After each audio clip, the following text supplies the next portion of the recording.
Thank you for hanging on in this afternoon session. We are into the lunch hour, but I think you'll definitely want to hang around for our next two speakers. This will be one of the most hard-hitting, hard-charging panels of the day. We like to wrap up on a very energetic note. I want to introduce two valuable contributors to the American Conservative, two of our regulars. Philip Giraldi is Executive Director of the Council for the National Interest. He is a former CIA officer, and he writes the regular deep background column that appears in every issue of the American Conservative. With him is William S. Lind. William Lind is director of the American Conservative Center for Public Transportation, which is part of the American Conservative umbrella of organizations. He is also the author of the 1985 Maneuver Warfare Handbook, which is still in print and, in fact, is about to be added to with a new edition, a new volume, I should add, on fourth-generation warfare, which will be one of the topics that Bill discusses today. And Bill also is a regular in the pages of the American Conservative. He writes a column on war, basically in every issue of the magazine.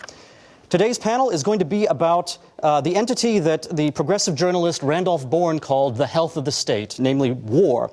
Both of these panelists have views on the state and war which are sort of in the cutting edge. Phil recently wrote a piece for us about what is called the deep state that was picked up by the New York Times, which commented on it. And also Bill Lind has been writing about how the decline of the state, the decline of the conventional state, has led to a new form of warfare, the fourth generation. So I'm going to turn it over to Phil to begin the talk today. Thank you, Dan. I'm basically going to talk about the deep state and how it impacts on the generation of foreign policy in the United States. This morning we have been hearing a great deal about the shipwreck that is American foreign policy, together with some suggestions about what we might do to fix it. But the question that really begs for an answer is, can it be fixed? In my experience, whenever knowledgeable Americans gather, there is a considerable mystification over the persistence of a foreign policy that appears to serve no real national interests. George Bush declared war on the entire world and is responsible for the worst foreign policy disaster in the history of the United States.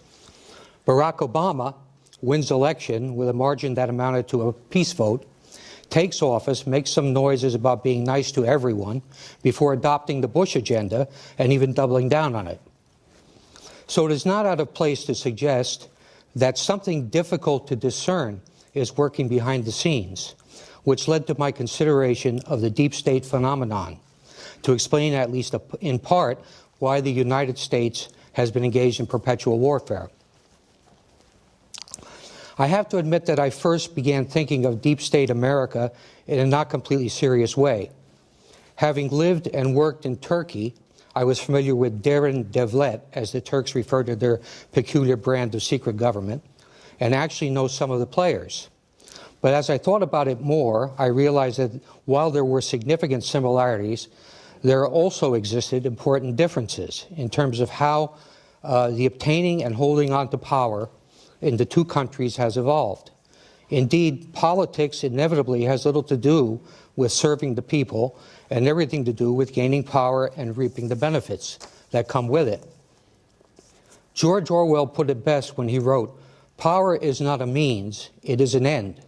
One does not establish a dictatorship in order to safeguard a revolution. One makes a revolution in order to establish a dictatorship." One must first consider the example of the modern Turkish Republic, a parliamentary democracy complete with a constitution and regular elections that also includes a secret and parallel government. A deep state has to be organized around a center of official and publicly accepted power, which means it normally includes senior officials of the police and intelligence services, as well as the military, all of which are accustomed to operate secretly. The deep state is as old as the Turkish Republic, rooted in the concept that there has to be an outside force restraining dissent and protecting the state. Deep state operates through connivance with some politicians who are able to provide cover for the activity with corporate interest and with criminal groups which can operate across borders and help in the mundane tasks required to finance political corruption. Turkish Prime Minister Tansu Çiller once acknowledged the role of deep state as a hidden arm of government, praising those who died for the state and those who killed for the state, referring to the assassinations of communists and Kurds. There have been several significant exposures of Turkish deep state activities, including one excuse me. I need some water.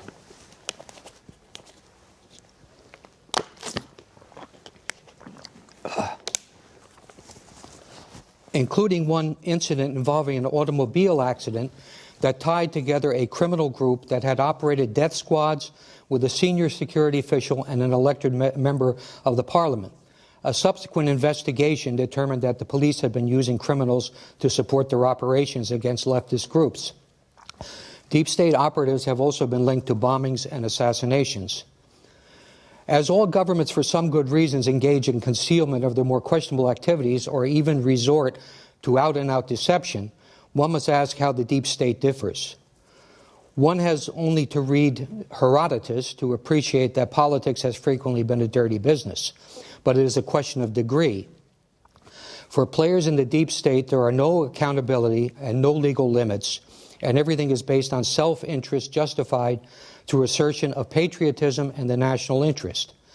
If someone becomes collateral damage as a result, so be it. In Turkey's deep state, associates believe that they are the guardians of the Constitution and the true interests of the nation. In their own minds, they are thereby not bound by the normal rules. Engagement in criminal activity is fine as long as it is done to protect the Turkish people and to covertly address the errors being made by the citizenry, which can easily be led astray by political fads and charismatic leaders. When things go too far in a certain direction, the deep state steps in to correct course. If all this sounds familiar to an American audience, it should. Tansu Çiller's comment praising killing for the state is eerily similar to the public response to accounts of CIA torturers.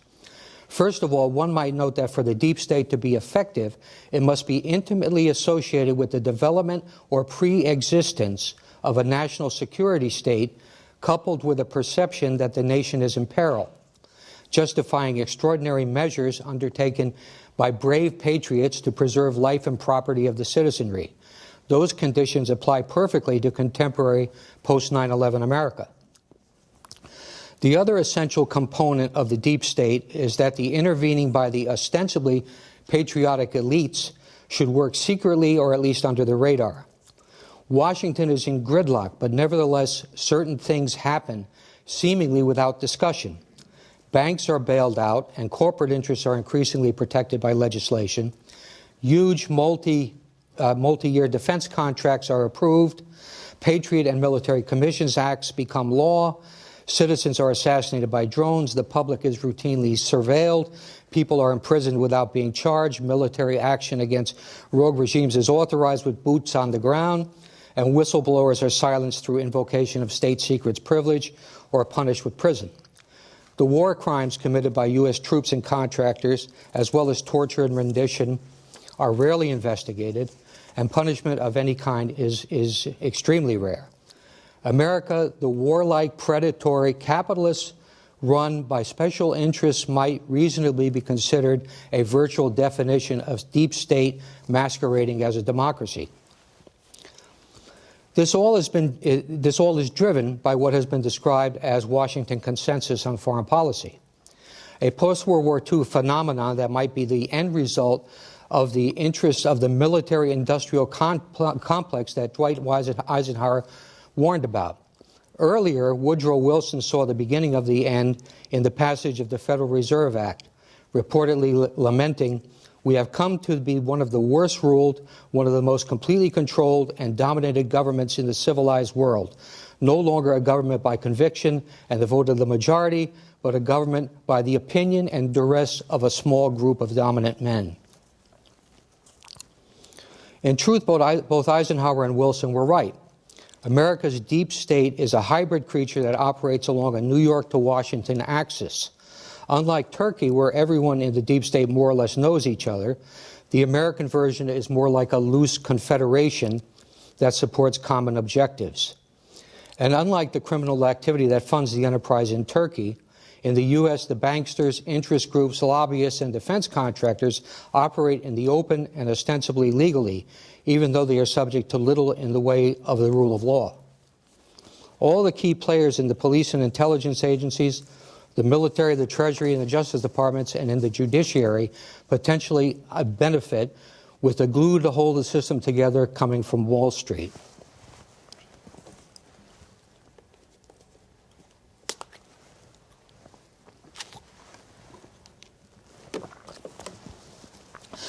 Financial services might well be considered the epicenter of the entire process. Little dissent comes from the corporate-owned Fourth Estate as the process plays out, while many of the proliferating Washington think tanks that provide deep state intellectual credibility are funded themselves by defense contractors.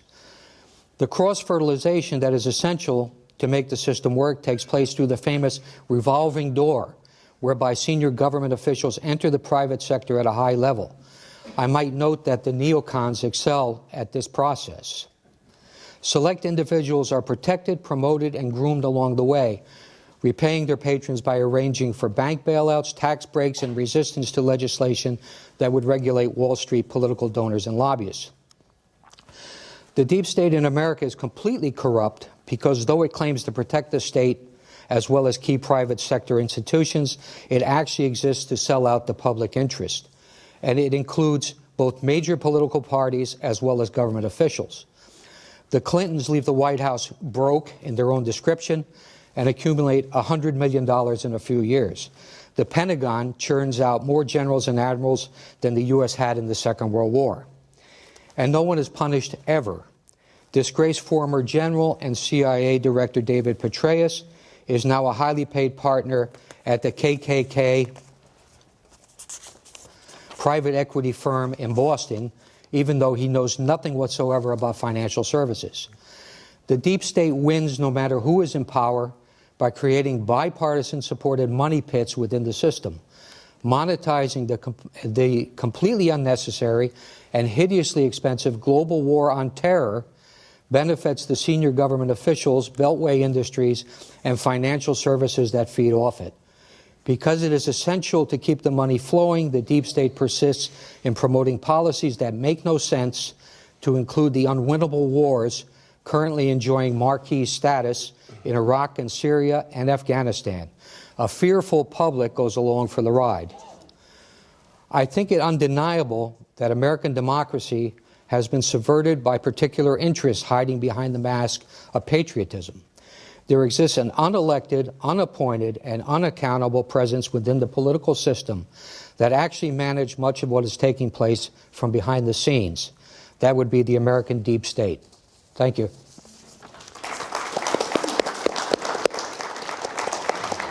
Thank you very much, Phil. Bill?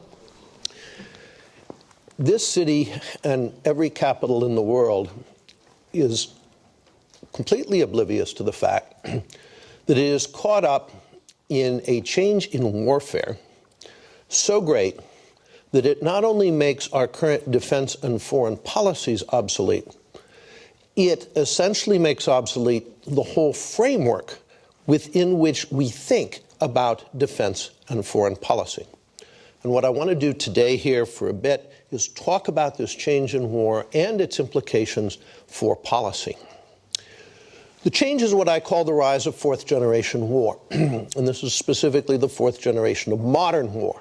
Well, what do we mean by modern war? We mean war since the Peace of Westphalia in 1648. What Westphalia did was it gave the state a monopoly on war, first in Europe, and then as European influence spread around the globe. The state said, there can be no armed elements fighting out there that are legitimate, that are not forces of the state. If you look at woodcuts of Germany after the Westphalia, you see the trees are festooned with corpses. Those were soldiers who didn't belong to state militaries. To the cheers of the population, what was left of it after the 30 Years' War, state armies went out, rounded them up, and hanged them from the nearest tree. We now think of foreign affairs and defense totally within the framework of the state. State armed forces are designed to fight other state armed forces, but look pretty similar. Uniforms, flags, tanks, aircraft, submarines, what have you. And they fight according to elaborate systems of rules. And again, we heard a bit this morning about jus in bello and so on. It's become, at this point, state-on-state warfare is pretty much a jousting contest. And that's a sign, because when one stage of warfare reaches that point, where the knights essentially are only useful for tournaments, it means those musketeers out there that nobody wants to pay any attention to are becoming kind of important. And that's exactly what's happening today. What we have forgotten because of Westphalia, and because that we have been in the Westphalian system now for 350 years, with foreign policy as well, the State Department thinks solely about dealing with other states, is that before Westphalia, that's not how war worked. Through almost all of human history, war was fought by a wide variety of entities. Families fought wars, Montague and Capulet. Tribes fought wars, clans fought wars, cities fought wars, ethnic groups and races fought wars, cultures fought wars, religions fought lots and lots of wars. Business enterprises, legal and illegal, fought wars. Britain didn't conquer India. India was conquered by the British East India Company, a business enterprise with an army and a fleet. And this was as late as the 18th century, well after Westphalia. The whole system, and again, the whole framework within which we consider defense and foreign policy, is reflective of this fundamental reality. But that reality is changing. What's happening around the world today, in more and more places, is that state armed forces find themselves fighting not other state armed forces, but fourth-generation forces, non-state forces. Groups of fighters who, as in the old days, are fighting for many different kinds of reasons, from impressing the local girls to achieving local salvation, achieving eternal salvation. They represent, once again, clans, tribes, families, business enterprises, races, ethnic groups, religions, the whole old broad-spread basis of war, where there is very little line, if any, between war and crime, is coming back. The pre-Westphalian order is coming back. The Westphalian order is failing. And almost everywhere, when state armed forces meet the physically ridiculously inferior fourth-generation war opponents, they lose. I talk a lot to Marine Corps audiences, and I tell them, you guys are at this point 0-4 against guys in bathrobes and flip-flops armed with rusty AKs, whose resources, if graphed on the same scale as our own, would not be visible. This should be telling you something. It is, by the way, within the Marine Corps now up through the rank of colonel. But headquarters, the brass, they think about nothing but money. This is true of all of our services. Why is this happening? The fundamental reason is the state finds itself in an ever-deepening crisis of legitimacy. And this gets very much to what Phil was talking about with the deep state. The state has become, in more and more countries, including here, and of course the crisis of legitimacy, though it's universal, varies greatly in intensity. And it's not the same here as it is, say, in West Africa. But it's developing everywhere because the state has become the private hunting preserve of what I call the establishment. Again, very much the deep state you're talking about. Everybody knows the Washington establishment here, the two parties that are really one party, the establishment party. The Republican Democrat stuff, the elections, it's all just kabuki for the rubes out in flyover land. The one thing we can be certain of is that the next president will be a member of the establishment, and nothing will change. The public, as it's making very evident here and in Europe, is increasingly anxious for non-establishment alternatives. I can assure you it won't get them. In response to this establishment that has four basic characteristics, first, it can't make things work. If we look at our foreign and defense policy, it is one of serial failure. We go into a place in the Middle East, we wreck the state, destroy the state, no one can rebuild it, we end up fighting in a petri dish of fourth-generation war forces that we have created, we lose, and we go on to do the same thing again somewhere else. The establishment exempts itself from the consequences of its own failures. It wrecks the public schools, but its kids go to private schools. There's no security. The reason the state arose was to provide security for the people who live in much of the city of Washington, D.C., but the establishment lives in gated communities. Third, it cares only about remaining the establishment. What happens to the rest of the society is really of very little concern. Colonel John Boyd, the great American military theorist and reformer, said one of the most important questions everyone faces in life, usually early in life, is do you want to be something or do you want to do something? The establishment is made up almost entirely of people who want to be something. They want to be a member of the establishment, and they have spent decades kissing every ass in creation to get there. Well, they're not about to risk their membership in the establishment. I said to my old boss, Senator Gary Hart, over breakfast in Denver a few years ago, if you're a member of the establishment and you suggest more than 5 degrees rudder change in anything, you instantly cease to be a member of the establishment. And he said, I'm Exhibit A. And then in many countries, including here, including most of Western Europe, there's a fourth element. To be a member of the establishment, you must at least acquiesce to the state ideology. That ideology is what we commonly know as political correctness. It is, in fact, the cultural Marxism of the Frankfurt School. And that ideology's goal, from its initial conception, independently by Gramsci in Italy and Lukács in Hungary in 1919, has been the destruction of Western culture and the Christian religion.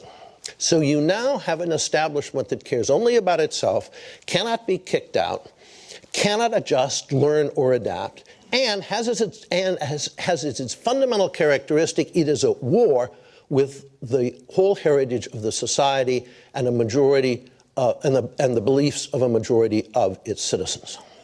Now, is there any surprise at this point? We have a legitimacy crisis of the state. And so here, as elsewhere, what people are doing is they are transferring their primary loyalty away from the state, again, to all those other pre-Westphalian causes and loyalties for which people then fought and for which they're fighting again. It's happening here as it's happening all around the world.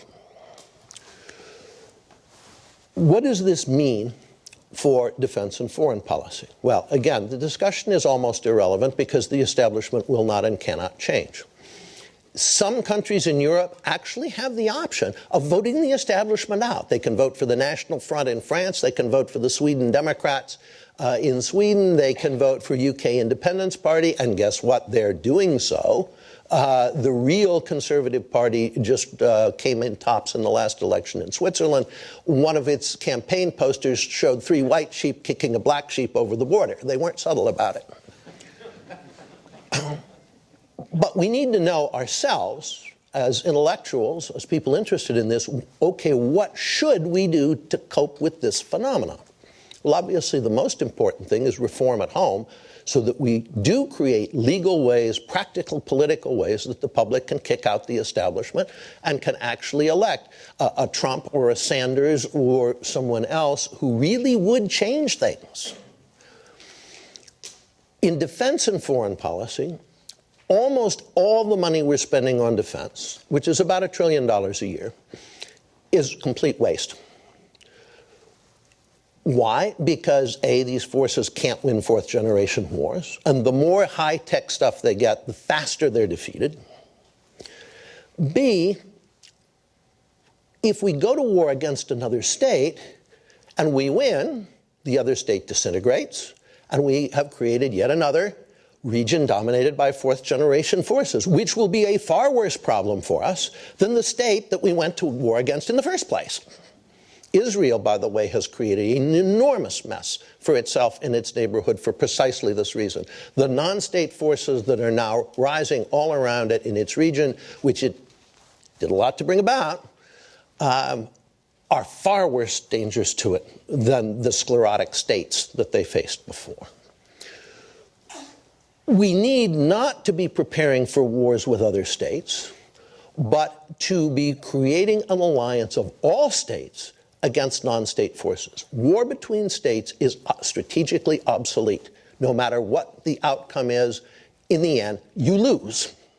So why are we preparing at the cost of $1 trillion a year to fight those kinds of wars?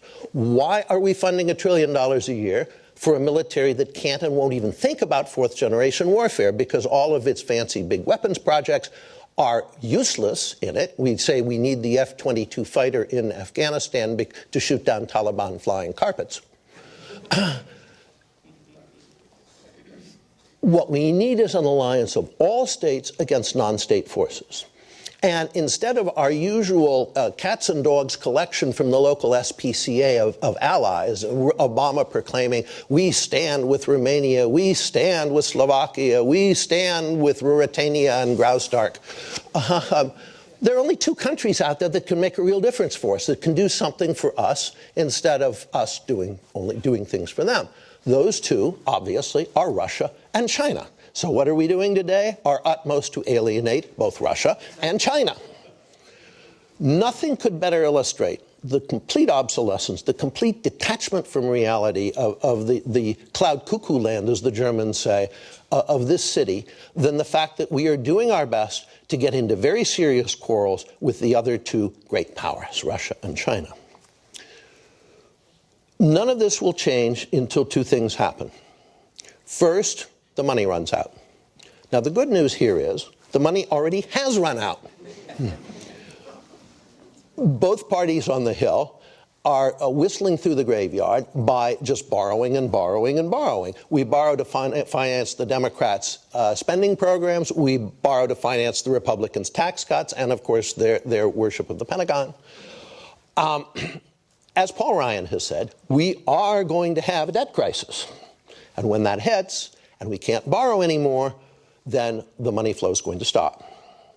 And this vast defense structure we've built that puts out almost nothing in the way of combat power, it's just the grandest middle and upper class welfare scheme ever conceived, that all dries up and blows away because the money isn't there anymore. And at that point, the establishment, including the deep state, are in trouble because they all function on tons and tons of money. They require vast amounts of money. At that point, the second thing becomes possible that we need if we are going to readjust to a world of the decline of the state, and that is we kick the establishment out and we bring in some people who actually are connected with reality. I mean, if we look at Moscow today, why is it that as we play a strong hand poorly, they play a real hand well? Well, Moscow's living in the real world. You know, Putin's pretty much a realist. So are the Chinese. At some point, we either have to kick the establishment out and reestablish policies that are based on reality, or when the establishment goes, it will take the state itself with it here. Thanks, Bill.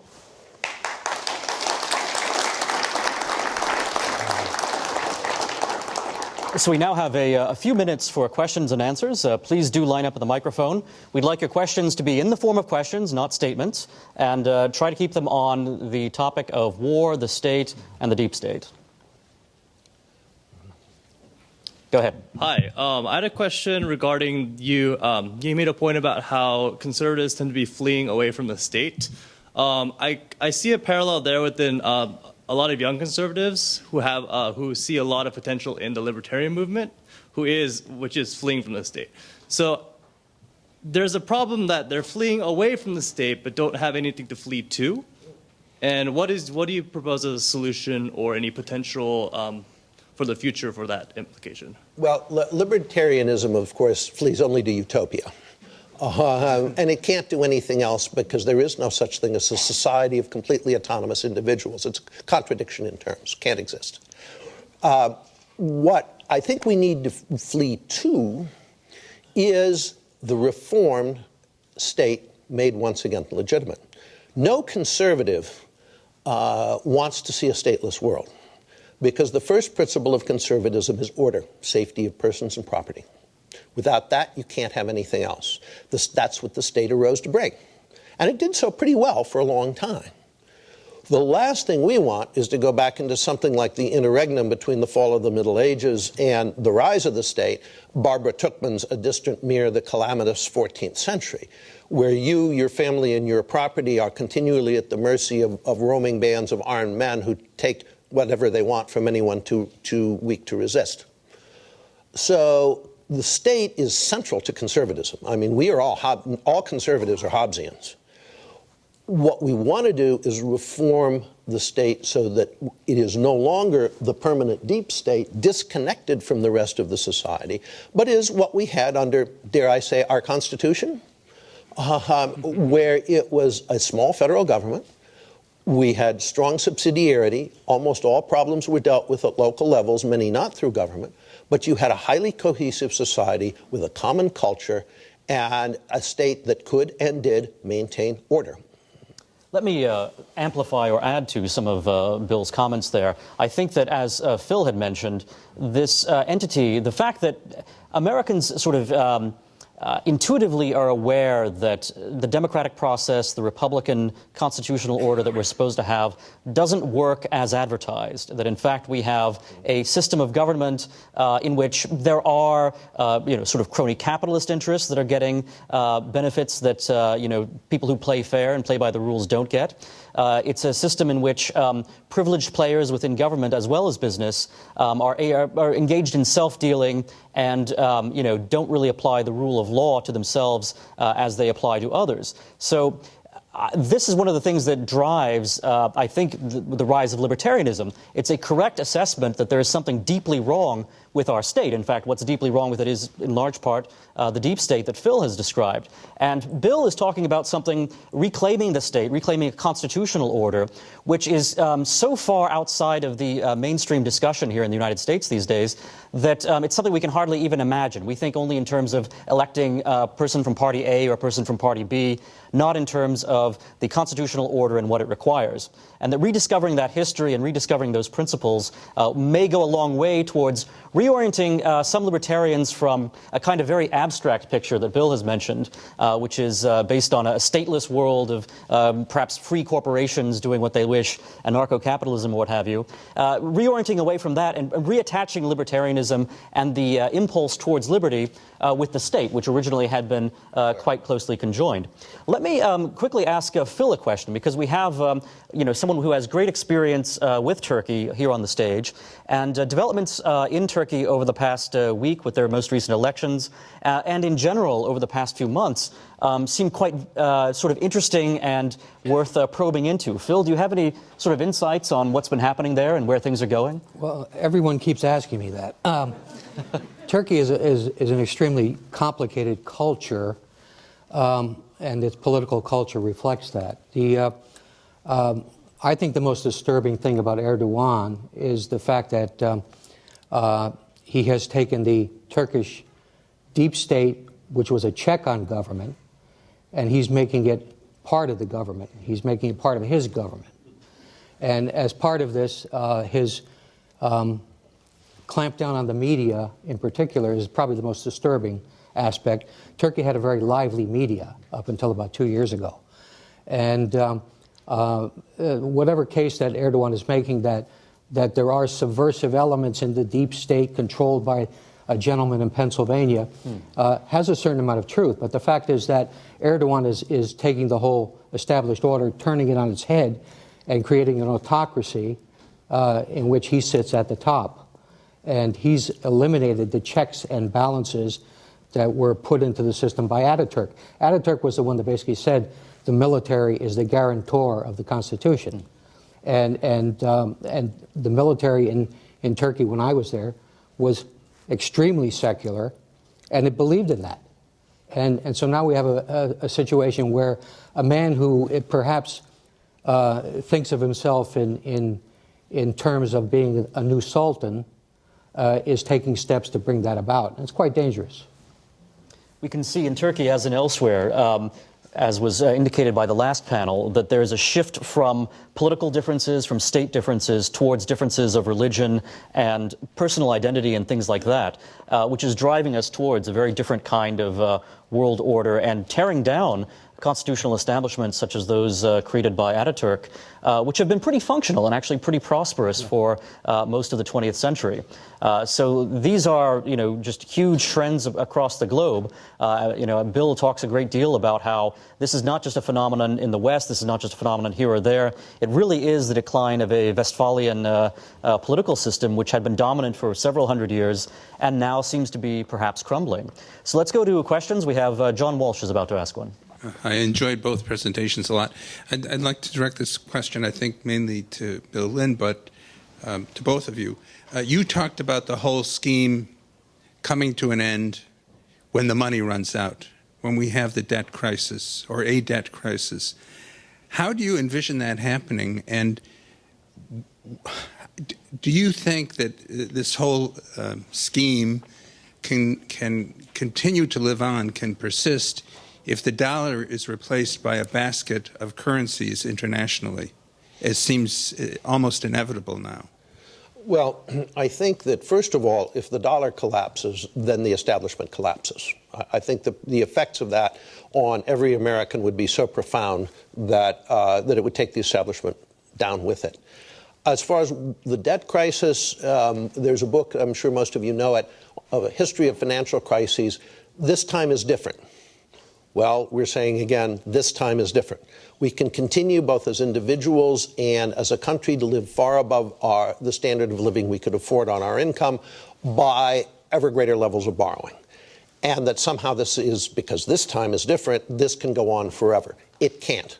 At a certain point, people start to get uncomfortable about the debt levels, the interest rates demanded start to go up, and you're headed for 1789. Remember what brought about the calling of the Estates General was that it took 50% of the French budget just to pay the interest on the debt.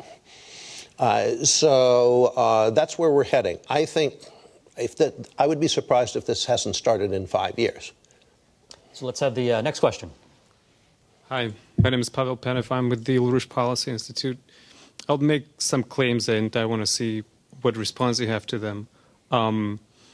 First, I would say that a part of how the United States became a republic and came out of what you might say the deep state of the British Empire, I think was because you had a effort to educate the population by Benjamin Franklin and other people into a population that knew what it means to have a republic as opposed to live under an empire. So maybe there's a role for that under the current conditions into being able to establish a society that's not governed by a deep state.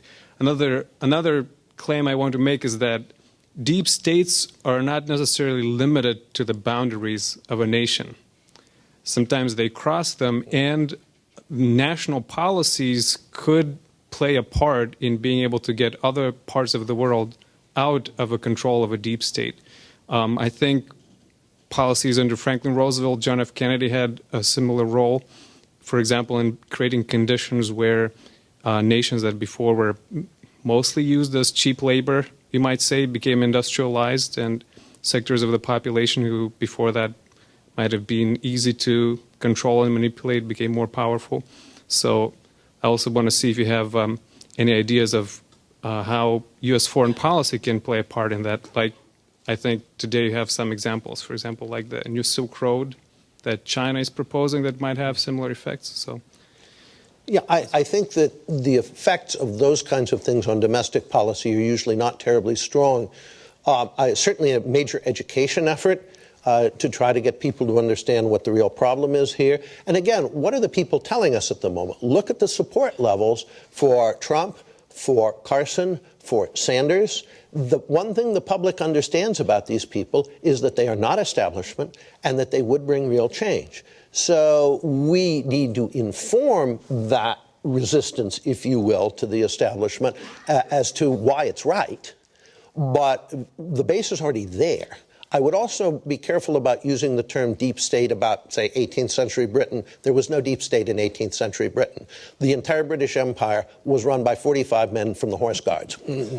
Let me actually ask Phil if he wants to weigh in on the aspect of that question that considered the U.S. in relation to other parts of the world. So during the Cold War, during other parts of our history, we have had interactions which arguably have been beneficial both to them and to us in terms of, maintaining Republican governments. Sometimes in ways that required, all sorts of diplomatic and even non-diplomatic activity. What are your thoughts on the sort of the limits and the benefits and the dangers of American engagement in those forms, especially during like the Cold War? Yeah, well, I think certainly during the Cold War, and even if one cites the example of Vietnam, there was a certain plausibility to our foreign policy, that essentially it seemed to be driven by national interests.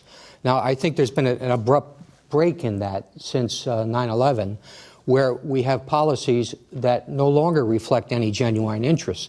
And this is becoming quite evident to the public. And I think one of the earlier questions about why young people are drifting into libertarianism and other things like that. Well, young people are not as attached to the political labels that we grew up with, and they can see the hypocrisy in terms of what's occurring. And as a result, this whole edifice is an edifice both in terms of economics and in terms of the perspective of how people see our government, how they see our government interacting with the rest of the world. And it's so evident that something is out of sync. That's why we have candidates arising whose credentials essentially are that they are running against the system. And I don't know, is this a healthy thing? Is it sustainable? I don't really know. And I guess we'll find out in the next year. Okay, let's go to the next question just to keep things rolling. I want to make just one quick point about that. And that's, as we point out in my forthcoming Fourth Generation Warfare Handbook, if you're a state military sent in to try to recreate the legitimacy of another state's government, you're a typhoid Mary, okay? What are you going to do to the legitimacy of a government you're coming in to support with foreign troops? It becomes Vichy at that point. And as we see, the quisling armies we create won't fight. And it's the factors against you at the strategic level are so overwhelming that even if you do everything right, you are almost certain to lose. So when you hear politicians say, well, should we put boots on the ground in X country or Y country? The real question is, should we put boots on the ground and lose again in X country or Y country? Okay, we have time for one more question. So yes, if I may, I'd like to address the last panel.